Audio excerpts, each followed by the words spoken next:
풀쌤의 거꾸로 한국사 시즌 4 그 세 번째 시간입니다. 넘버 3. 이 시간에는 남북국의 성립과 발전에 대해서 살펴볼 텐데요. 여러분들은 이 시간이 지나고 나면 학습 목표 보겠습니다. 지금 선생님이 편집 과정에서 너무 급하게 편집을 했나봐요. 오타가 있죠. 이건 두 줄 쫙 꺼버리고 자르집에 있는 내용. 이건 지금 이 앞부분의 내용이죠. 이 시간에는 통일 이후에 신라의 통일신라죠. 그러니까 통일 이후 신라의 체제 정비 과정과 내용을 말할 수 있어야겠습니다. 또한 남북국 할 때 남국이 통일신라라면 북국은 발해를 이야기하죠. 그래서 발해의 성립과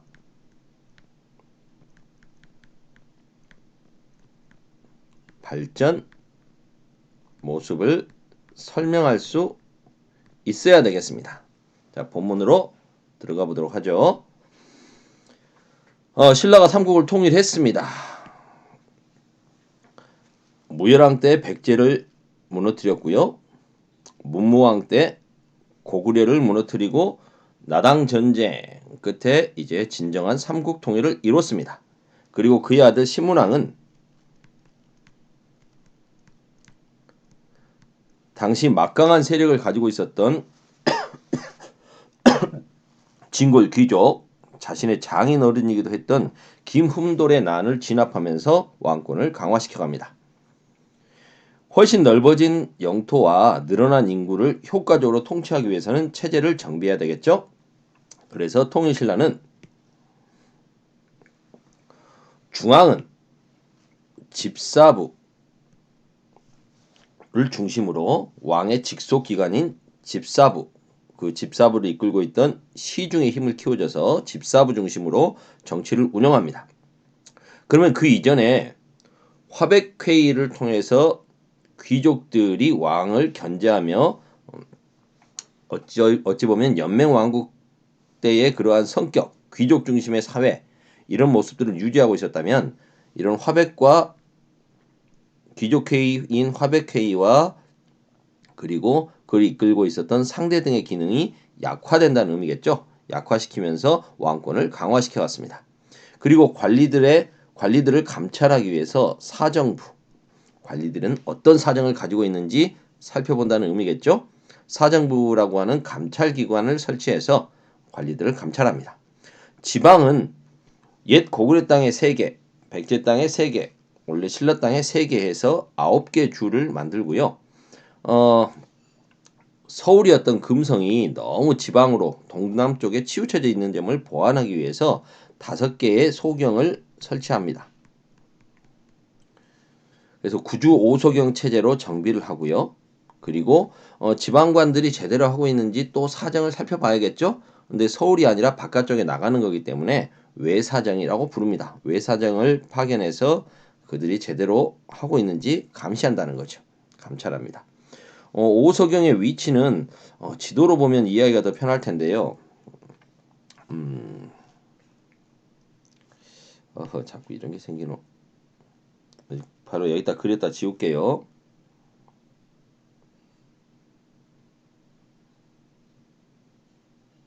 신라의 수도 경주가 동남쪽에 치우쳐져 있지 않습니까? 지금의 남원 땅에 해당되는 남원경, 그리고 지금의 청주에 해당되는 서원경, 그리고 가운데 충주에 해당되는 중원경, 북쪽의 원주 땅에 해당되는 북원경, 그리고 통일신라를 이룬 데 결정적인 기여를 했던 금관가야계 출신의 진골 귀족들 김유신 가문이 있죠. 그들을 좀 존중해 준다는 의미에서 옛 금관가야의 터전이었던 김해의 금관경 이렇게 5개를 설치해서 동남쪽에 치우쳐져 있는 경주를 좀 보완하고 지방 세력을 회유합니다. 그리고 통제의 목적도 있었는데요. 통제 목적이란 건 무엇이냐? 고구려의 옛 귀족들을 고구려와 아무 상관없는 남원 쪽에 모여 살게 하고요. 가야의 옛 귀족들을 가야와는 아무 상관없는 중원경 충주에 모여 살게 합니다. 이로써 그들을 어느 정도 통제하는 목적도 있었습니다. 이거는 좀 지울게요. 그 다음에 지방 세력을 일정 기간 동안 서울, 경주에 와서 머물러 살게 하는 제도, 상수리 제도를 실시해서 지방 세력을 견제합니다. 군사적인 면에서 중앙군에는 구서당을, 지방군에는 십정을 두는데요. 9개 주에 1개의 정식을 배치하고 좀 넓었던 한주, 북쪽의 국경 지역이고 땅도 제일 넓은 한주에는 특별히 2개 부대를 두어서 십정입니다. 구서당, 서당이라고 하는 것은 무슨 말이냐? 이 서자가 옷깃 서자입니다. 여러분 보면 옛날 사람들이 입고 있는 한복 보면 옷깃이 있죠? 이렇게. 이 옷깃의 색깔로 구분하는 겁니다. 부대를 구분하는데요. 이게 총 9개의 부대가 있었는데 여기에는 원래 신라 사람들을 중심으로 하는 중앙군도 있지만 옛 고구려, 백제, 말갈 그리고 심지어 고구려 부흥운동이 세웠던 나라 보덕국이라고 하는 나라가 있었죠. 이 보덕국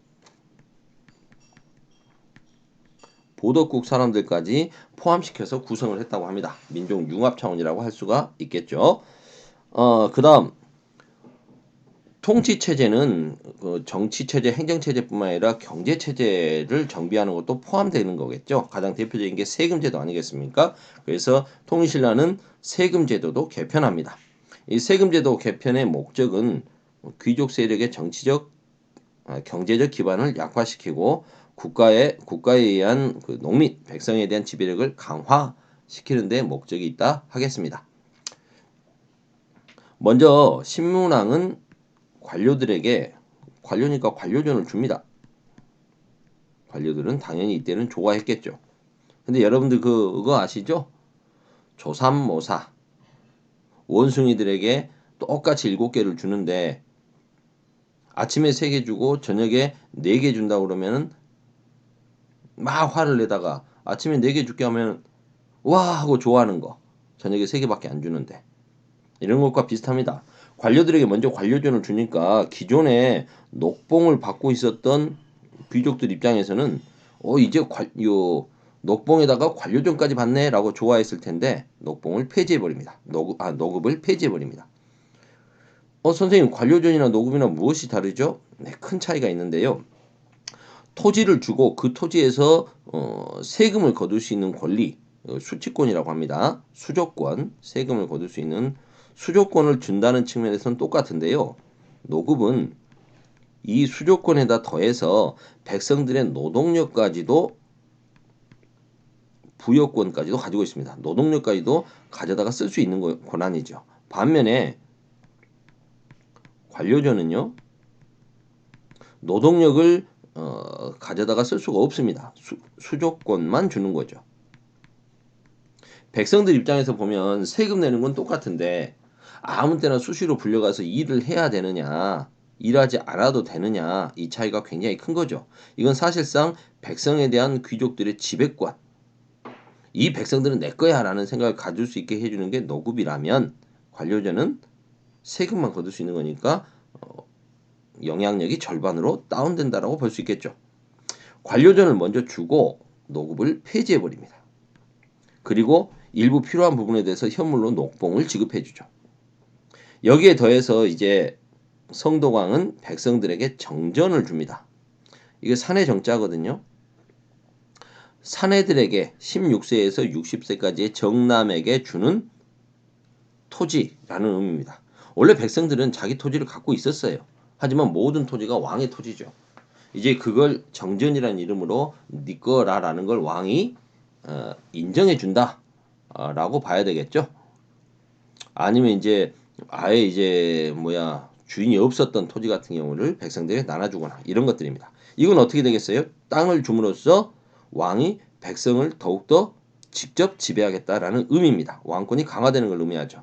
하지만 이제 왕권이 약화되고 진골 귀족들의 힘이 다시 세지는 신라 후반기에 가게 되면 당연히 이제 귀족들은 예전에 노급을 부활시켜달라고 요구를 하겠죠.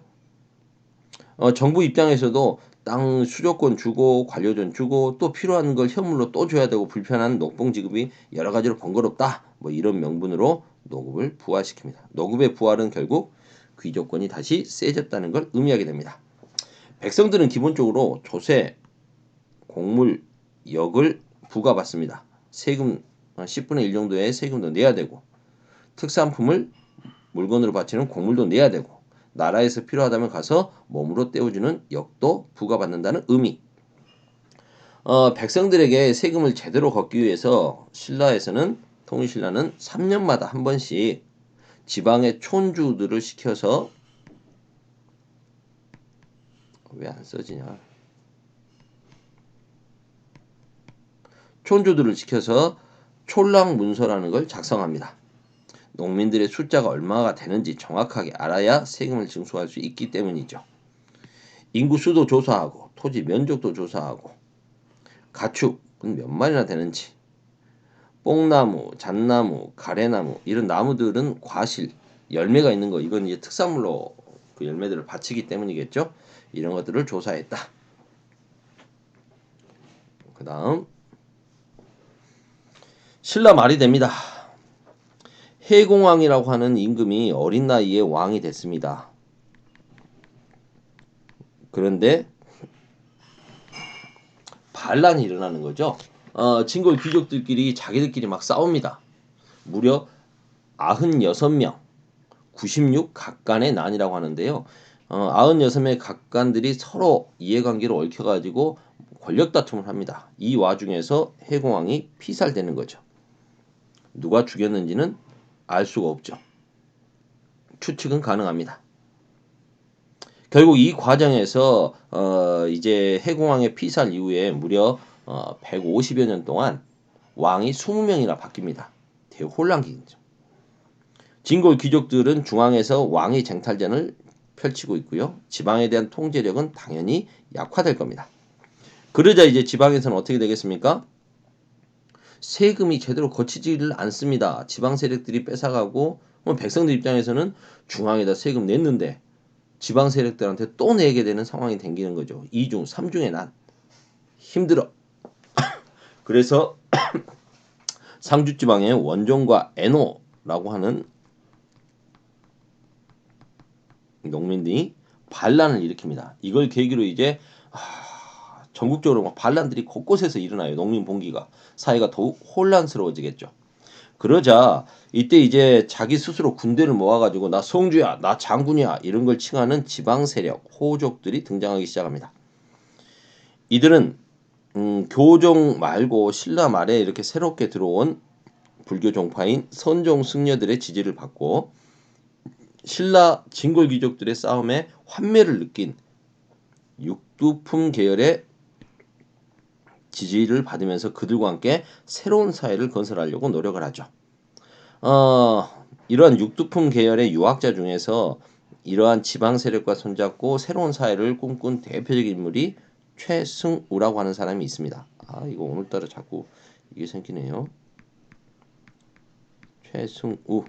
이 사람은 당나라까지 유학하고 온 굉장히 똑똑한 사람, 육두품인데 이 양반은 어떻게 하느냐? 나중에 그 견훤 후백제를 세운 왜 자꾸 이런 쪽으로 가지? 후백제를 세운 견훤의 책사로 들어가서 후백제의 귀족이 됩니다. 그래서 신라를 무너뜨리려고 하는데 앞장서게 되는 거죠. 새로운 사회 건설에 노력했다.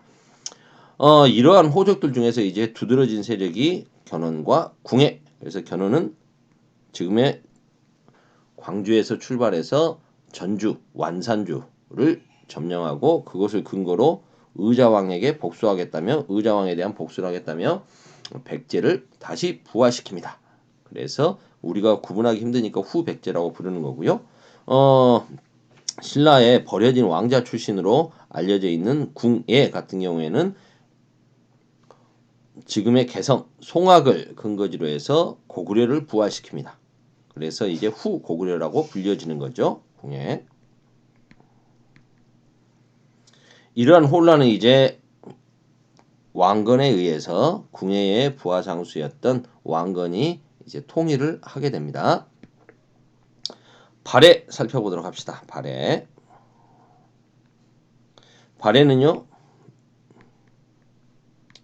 대조영이 동모산 인근에 698년에 건국하게 되죠.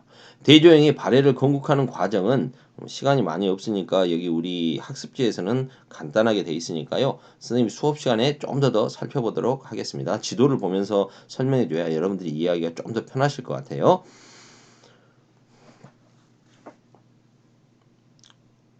처음에 세웠던 나라 이름은 진이었습니다. 이제 후에 중국에서 이제 발해 군공으로 대조영을 이렇게 책봉을 하면서 나중에 좀 발해라는 용어를 쓰게 되는 거죠. 발해라는 국명을 쓰게 됩니다. 발해는 고구려 계승식을 뚜렷이 하죠. 무왕 2대 임금이었던 무왕이 일본과 외교 관계를 트기 위해서 보낸 외교문서에 고려 왕이라고 본인을 소개를 하기도 하고요. 국서에 쓰기도 하고 주변 나라들도 발해는 고구려를 계승했다라고 인식하고 있었고 심지어 고구려의 마지막 임금이었던 보장왕도 자기 스스로를 발해인이라고 이야기를 했으니까요. 유물과 유적 이거 보면 뭐 지붕에 쓰였던 막새, 수막새 뭐 이런 게 수막새의 문양이 연꽃 무늬가 고구려 아주 유사한 것도 있고요. 그 다음에 거의 비슷하게 생겼죠. 그 다음에 발해인들이 썼던 온돌, 이 온돌도 고구려 온돌 양식과 똑같고 뭐 이런 부분 때문에 유물과 유적 등이 유사하다는 점에서 그 계승을 확인할 수 있습니다. 발해 2대 무왕은 흑수말가를 진압하고 동쪽의 흑수말가 세력을 진압하고 당나라와 좀 싸움을 하게 되죠. 그래서 장문이라고 하는 장군을 보내서 당나라의 해군 기지가 있는 산둥 지방을 공격하기도 하고 본인이 직접 군대를 끌고 만리장성 인근까지 공격하고 돌아오기도 합니다. 3대 문왕 때는 당나라와 친선 관계, 그래서 당의 삼성육부 제도를 이거 오늘따라 자꾸 왜 이렇게 글씨가 잘 안 써질까요?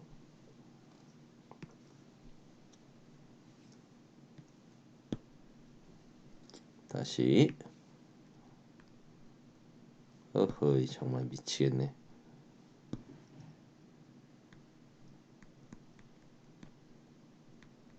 삼성육부로 제도를 정비합니다.